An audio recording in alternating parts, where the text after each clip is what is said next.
Last time on Total Party Guild. I'll tell you what. You can keep one weapon. Professional courtesy. All right. But you're going to keep all these safe, right? Yeah, of course. I've been waiting for this. I'm going to hand over hand axes, 4 of them in total. I'm going to hand over fistfuls of javelins. I've got 11 of those. Are you even carrying those? I'm going to hand over a heavy crossbow. Where are you keeping with all? 28 crossbow bolts. I'm going to hand over my second heavy crossbow. I'll hand the guy my mystery dagger that I picked up. I've got this great sword I've been carrying around. You have a great sword? Mm-hmm. Yeah, it's not really made for halflings. You understand, right? The guard nods at you as he's beginning to stagger under the weight of all the equipment you're handing him. I start to look bored. Hang on, and then I pull a dagger out of my belt, and then I pull a dagger out of my sleeve, and then I pull a dagger out of my shoe, and then I drop the 2 grenades on top of it.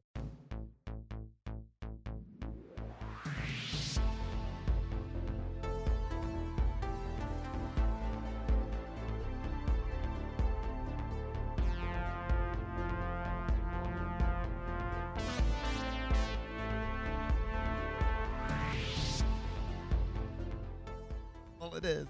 Welcome, heroes, to tonight's Total Party Guild, your weekly retro wave-inspired D&D podcast. I'm Sean Rowe, and I will be your DM for this story arc. Tonight, the guild is hired Vanessa Otero playing Jewel Von Onyx Human Glamour Bard. Jeremy Blackheart playing Brilliance B. Redmoon, a tiefling fighter warlock. And Justin Lamb playing Stenel Bjornsson, the halfling barbarian. Last time on Total Party Guild, our adventurers had made it back to the guild house after spending a little bit of time in the underworld of West Bank. They had discovered a house that had been used by a nefarious underworld gang, and they had also discovered some paperwork that showed that there was a man, a Lord Strangenfell, who had been working with the underworld inhabitants. The party, after spending a little bit of time resting, decided to go and visit his house. After relinquishing almost all of their weapons at the front of the house, they went inside, had a little bit of a play with Lord Strangenfell, and then cast suggestion in order to get the information out of him that they are looking for. And that is where we begin. Our party sitting around a room in nice, comfy back chairs, a fire roaring in the background, the room enclosed to them. Strangenfell sitting across from them, his hands steepled, his old, wrinkly face with a gentle smile across it as he looks at the party members as the magic begins to settle over him. And he goes, "Oh, what can I do for you?" I look at the party around the room, like, what's the play here? And do we know the name of the gang that was running all of this stuff? It was the Pewter Kings. Okay, so I will ask him, what do you know about the Pewter Kings? Oh, well, I know quite a bit about the Pewter Kings. They're one of those unsavory types that live in the underworld beneath us. Yes, they I believe they smuggle items. I see.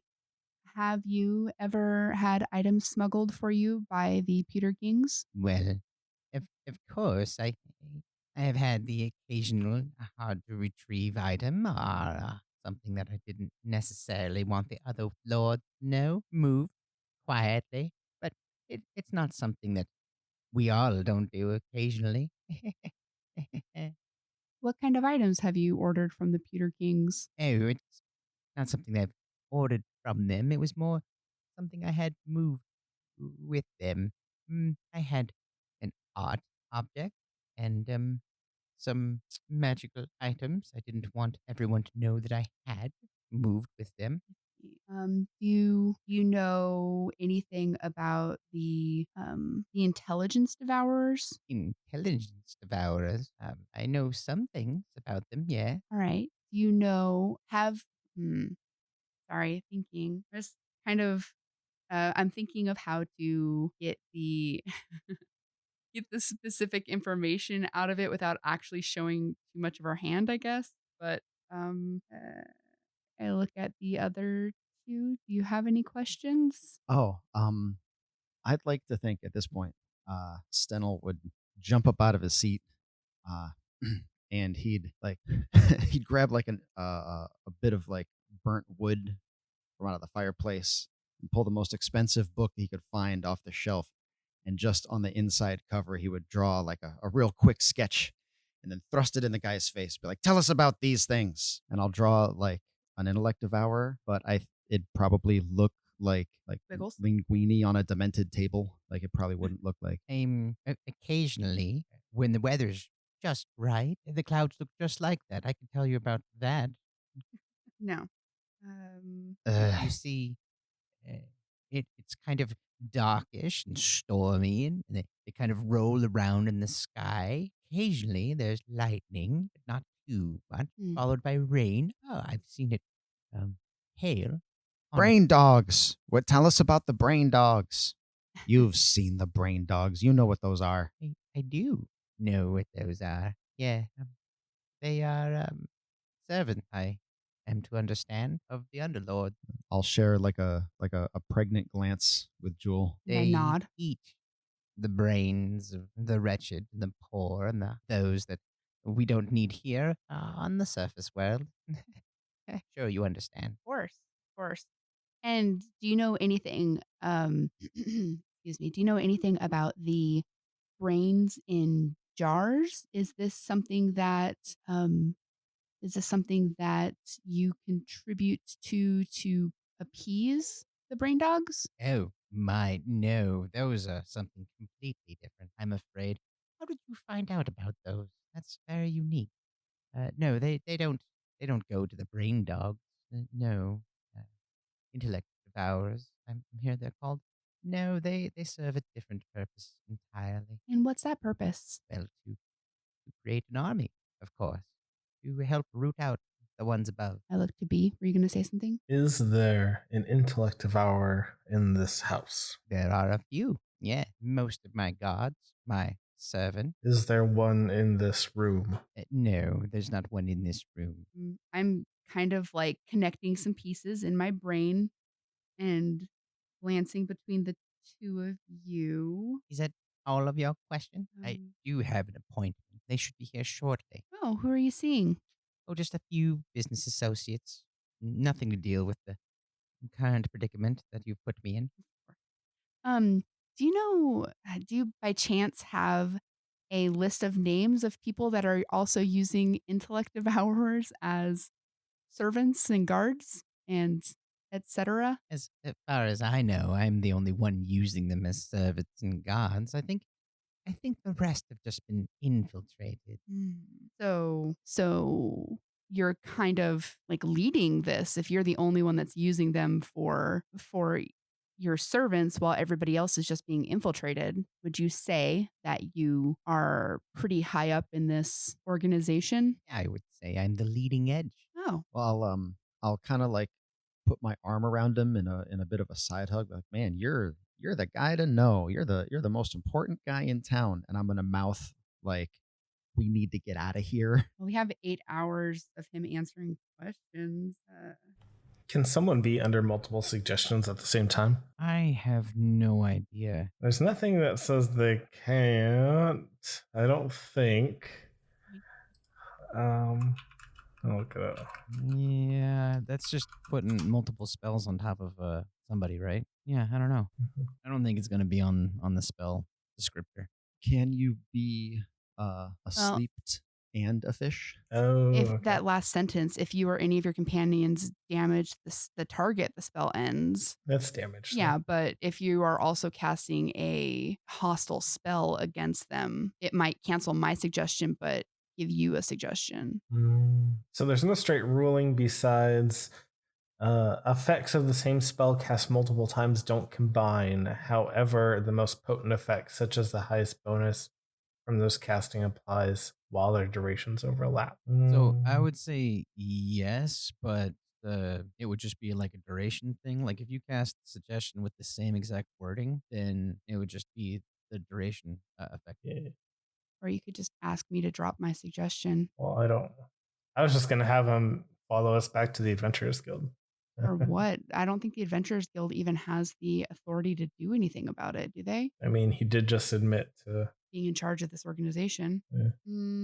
Well, how would Starfire Records or Starfire Agency, I'm going to redo that. How would Starfire Agency go about getting in on this? I asked. I, I'm sorry. You wish to be a part of this organization? I mean, why not? It seems like it's going to make it would have a lot of high up connections and it would make us pretty powerful. It'd be a pretty good connection to have. Oh, well, I can just take you to the basement then. That should be no problem whatsoever. What's in the basement? Stenel is out of the guy's sight, like shaking his head slowly, wide-eyed, like no. The connection to the higher ups, we would just have to speak to them, and then they would let me know how to proceed. I look to my bodyguards. At this point, I'm just trying to figure out how we can kidnap this dude. I have a filter of love. Jeez. Just pile on every single possible permutation of suggestion on him. I don't know what that does offhand. With the next time you see a creature within 10 minutes after drinking this filter, you become charmed by that creature for 1 hour. If the creature is of a species and gender you are normally attracted to, you regard it as your true love while you are charmed. This potion's rose-hued effervescent liquid contains one easy-to-miss bubble shaped like a heart. Or I'm just glancing over all of my spells, like please have a special spell in here that does something awesome. And it just doesn't manifest. There's a knock on the door, and then the door opens up a little bit, and the steward looks in. He says, "My lord, we must get ready soon. The others will be here shortly. I do apologize, but didn't mean to interrupt." Well, we could schedule an appointment to come back. I will have to talk to some of the other founding members, but I think that if we made an appointment to come back, maybe. Oh, I would most enjoy in your company, Jewel, and the rest of you as well. If you were to come back, yes, we could schedule that. Steward, would you be so kind as to look up a date that they could come back and visit us? And the steward nods and closes the door. I'm going to cast suggestion. All right. What's the save? It's 15. Wait, on the steward? No, on the Lord Stroganoff. Ah. I rolled a 15. God damn it. Damn it. Every time with these spells, Sean. Every time. Man. We just want I'm to take sorry. away your NPC's mental faculties, okay? Hey, I'm willing to do it if the dice rolls that way. My friend, I am willing to do it. Amazing. I mean, I have another one. It's going to waste all of your spell slots trying to suggest him. It's kind of worth it. But what would you do with the suggestion that we can't already do? I mean, I have an idea. I'm going to do it one more time. Okay. That's my last spell. I rolled a 23. Jesus Oh my fucking Christ. Oh no. I have a gun. Do you? Oh yeah, you can summon yours. Yeah. We have a whole clip of Stenel piling up every single weapon he's ever seen. The last episode. All acquired organically through adventure, thank you. Not Organically grown weapons and firearms. I'm a big believer in organic growth.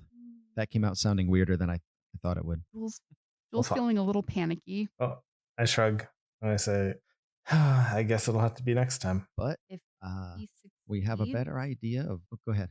No, I was gonna say if he succeeds, does he know you try to cast a spell on him? I don't really care that much. And But you cast it directly in front of him. So, and I don't know if there's, I don't know about that spell, but I'm assuming that, Nancy. I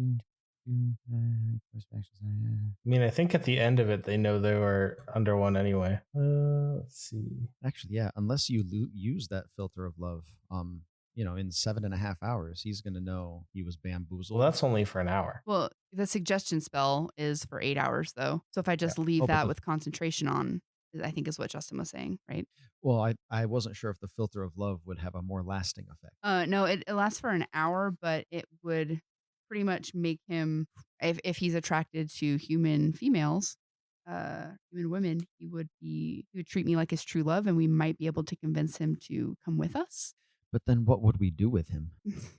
Put him in the brig? I mean, I don't know. Because if we try to remove him from this place, like, I think it'll be a fight. If we kill him now, I think it'll be a fight. It'll be a fight, and he said he has multiple intellect devourers here. So, unless a spell has a perceptible effect, a creature might not know it was targeted by a spell at all. An effect like crackling lightning is obvious, but a more subtle effect, such as an attempt to read a target's thoughts, typically goes unnoticed unless a spell says otherwise.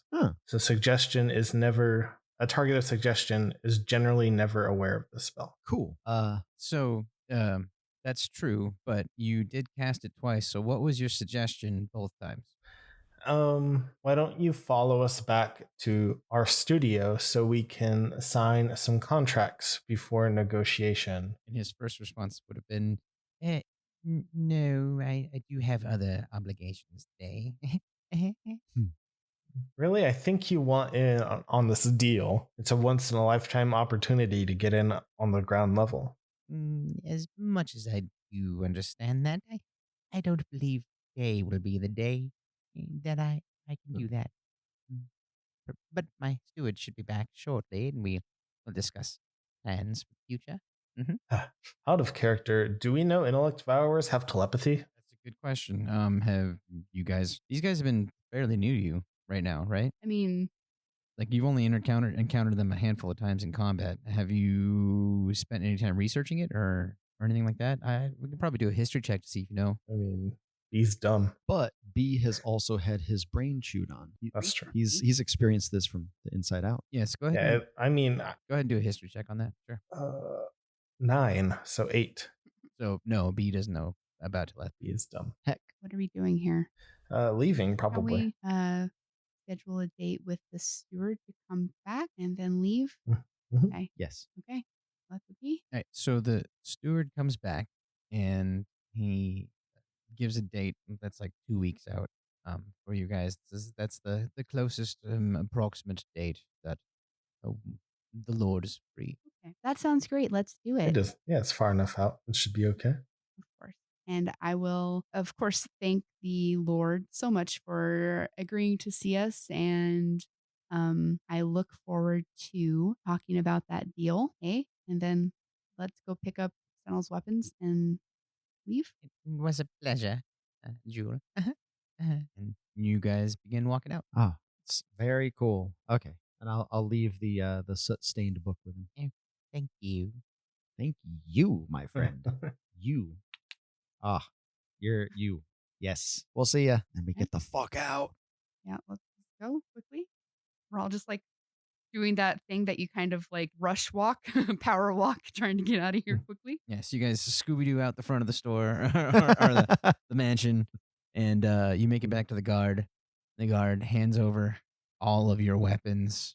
I put the daggers. I just had the thought of intellect devourers, like reading thoughts, and like Jules is probably something coherent with music or what just happened, and then Stenel's is probably like what are birds? And then B is just dial-up noises. Excellent. It's time warner. Will the adventurers find out what happens next? No. Will the adventurers make a decision as to what they're going to do after talking to this guy? Find out No, next time episode 55. on Total Party Guild. First.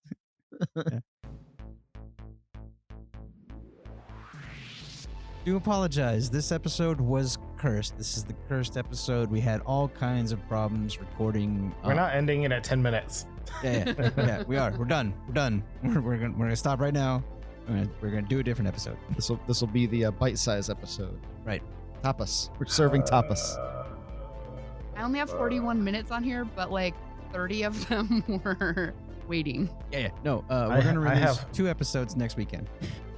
The cursed episode and whatever we record after we stop. It is an option. Yeah, gonna have to. This one's fucked. We're stopping right now. Be sure to Okay. like, favorite, and subscribe to hear more cursed Follow episodes. us on Twitter and Wait, we are is this running. something we're actually doing? We're Yeah, actually no, for doing sure. it. I'm done. We're I'm stopping done with it this here. one. It's been We're gonna call nothing it the but cursed problems. episode. We're gonna release 2 of them next weekend. Okay, that said, on our cursed episode, is this the one that we want to promote our friends on, or do we want to do it on the second one that will be released next Why week? don't we do it? Yeah, both. Okay, so we are partnering with Retronomapod. It's just 2 guys chit-chatting about mostly their game collections and old movies that they like, and it's a fun listen. I sat down and listened to a bunch of it over the last couple weeks. I think they're actually friends of the show, and so anyway, at the end of this, we're going to play their trailer, and then at the end of 55, we're going to play their trailer because both of these are being released in the same day, but this one is first. Cursed. Also, Return the slab. like to thank MB Pardue for the review on our podcast. Thank you so much for the friendly words. Love hearing it. And if more of you guys are out there and like to get a shout out, yeah, do a review. It'd be fantastic. Let us know. We will say your name. Hear me? Like Bryan Cranston. And make sure to check out TotalPartyGuild.com so you can read all about the world of Orosa, the cast, the characters, and everything in between. And remember, a guild of many defeats more monsters. Party on! Party on! Party on! Party on. What the even fuck was this? What was this? This is stupid. Stupid. Do you like nostalgia? Do you like pop culture? Then we might have the podcast for you. Join us each and every week on the Retronomapod as we discuss nostalgia and pop culture from our past, present, and future. With me, your host, Toby. And me, Rick, and we welcome you to the Retronomapod. Find us on all major podcast platforms and on Facebook. Just search Retronomapod.